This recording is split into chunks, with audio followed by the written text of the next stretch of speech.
O que nós vamos fazer agora é um estudo de parágrafo, ou pelo menos ver o esqueleto de como estuda um parágrafo. Para você que vai ver esse vídeo remotamente, as nossas alunas aqui estão com a apostila e essa apostila vai ser disponibilizada esse trecho. E aí o desafio para você é aplicar aquilo que a gente vai ver nesse vídeo ou em aula na sua vida cotidiana. Muito bem, nós vamos olhar um pouquinho o estudo de parágrafo do versículo 3 e 4 de Judas. O primeiro passo no estudo de um parágrafo é limitar o parágrafo e ao que ele pertence. Estrutura, início, meio e fim de pensamento. Fechou o pensamento? Agora, normalmente você não vai ter essa resposta tão simples ou tão elaborada. Então, o que você vai ter que fazer para estudar um parágrafo? Primeiro, notar essas unidades de pensamento. Início, meio e fim de pensamento. É óbvio que se é uma epístola ou uma narrativa, o conteúdo vai ser dado as continuidades devidas para esses aspectos ou dentro desses aspectos. Mas o início, meio e fim de um pensamento. Quando acontece isso, você fechou um parágrafo do jeito que a gente está pensando. O parágrafo, então, é o todo de uma unidade de pensamento, mesmo que tenha complementos posteriores. Então, voltando para aquilo que a gente estava falando ontem, vocês vão fazer a divisão por parágrafos por unidade de pensamento. Aí você vai ter que pensar, será que o 5 e o 6 é um parágrafo? Será que o 7 e o 8 é outro? Será que eu vou até o 8? Aí essa tarefa é a continuidade de vocês. Mas aí o 5 e 6 é um parágrafo, o 5 vai até o 8, ou o 7 e o 8, ou vai até o 7 e o outro é outra parte. Aí essa é a tarefa de vocês. Como eu defino isso? 1 e o 2, assunto completo, ou ideia completa. 3 e 4, ideia completa. 5 e 6, ideia diferente. Até onde vai é parte do trabalho de vocês, mas ideia diferente. Então, a ideia foi apresentada, início, meio e fim.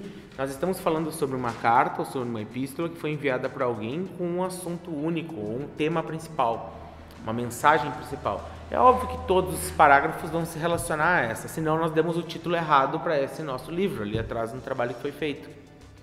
Certo? Se eu disse que esse livro é batalha batalha pela fé, diligentemente, com ímpeto, com isso, com aquilo, contra os falsos mestres, e agora eu ando no livro e eu não vejo isso acontecendo, bom, então esse não é o tema, esse não é o título do meu trabalho ou do meu estudo de livro.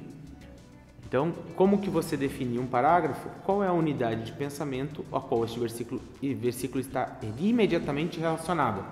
Identificou isso? Verifica se o versículo seguinte está relacionado diretamente a isso, ou, no caso do 5, começa a abordar de uma outra maneira. Então, ele está relacionado, sim, indiretamente, porque ele está exemplificando o que ele está falando no 3 e no 4. E aí tu tem dois parágrafos distintos, porque ele tem ideias com início, meio e fim distintas.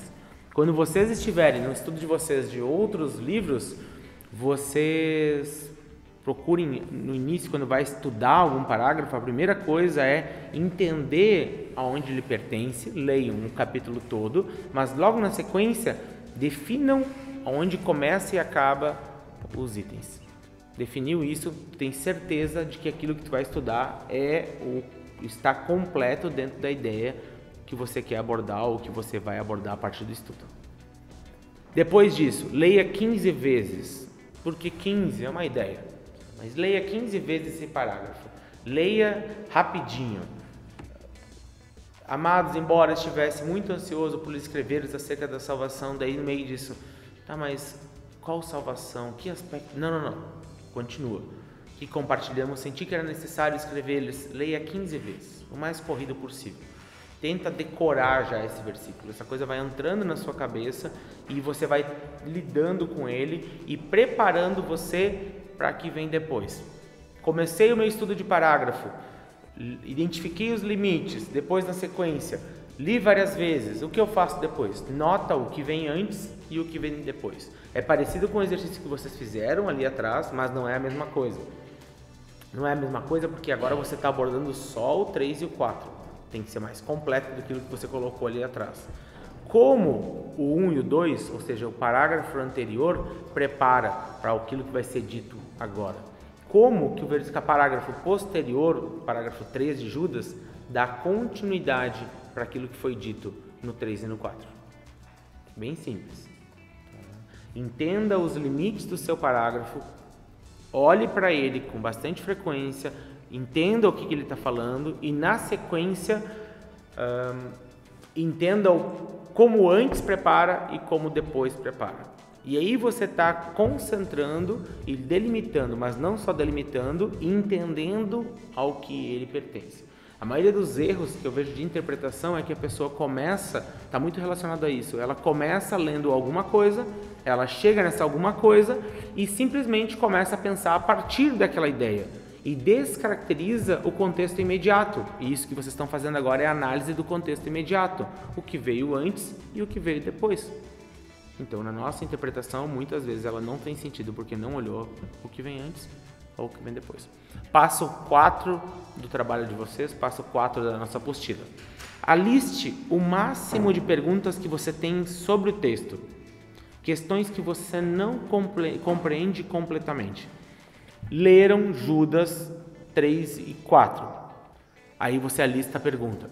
Por exemplo, é possível viver em ansiedade ou ter ansiedade? Porque Judas escreve, embora estivesse muito ansioso por lhe escreveres acerca da salvação. Viver ele não está falando. A pergunta talvez fosse, é possível sentir ansiedade?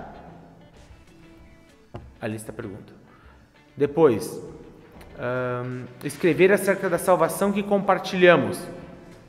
Aonde, de que maneira eles compartilham a salvação?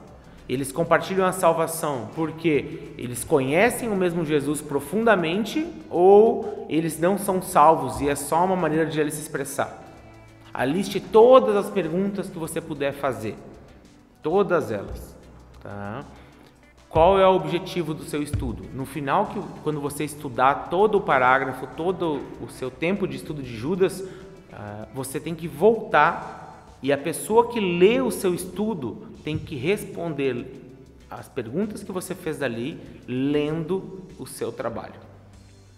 Com base nas perguntas, você também vai continuar o seu estudo.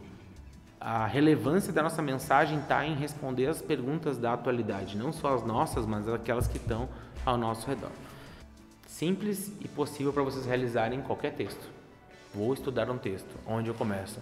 Onde começa e onde acaba meu texto? Volta um pouquinho, continua para frente, leio várias vezes. O que vem depois, o que vem antes? E depois disso, que perguntas eu tenho? Que perguntas as pessoas têm? Depois disso, quais as expressões que são chaves nesse parágrafo? 2, no máximo 3 palavras-chave por parágrafo. Normalmente 2 num parágrafo. São as principais. Essas palavras vão ser as palavras que você vai estudar ali na frente no estudo de vocábulo de vocês. Quando vocês concentrarem e forem olhar um vocábulo específico. O último passo do nosso estudo de parágrafo, e é o último passo, acabou o estudo de parágrafo. É só isso que você vai fazer. Tá? É fazer observações gerais sobre o texto. Então, você não foi para comentário, você não foi para o original, você não foi para nada disso. O primeiro passo é observar o parágrafo. Então, você quer estudar um parágrafo. O erro é sair direto para um comentário. Vou para um comentarista.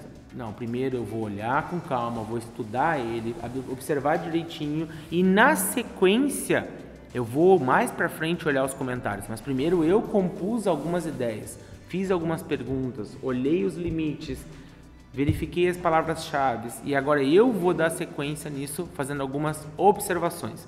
Observem tudo que vocês acharem fundamental e escrevam tudo que vocês puderem sobre essas coisas no texto.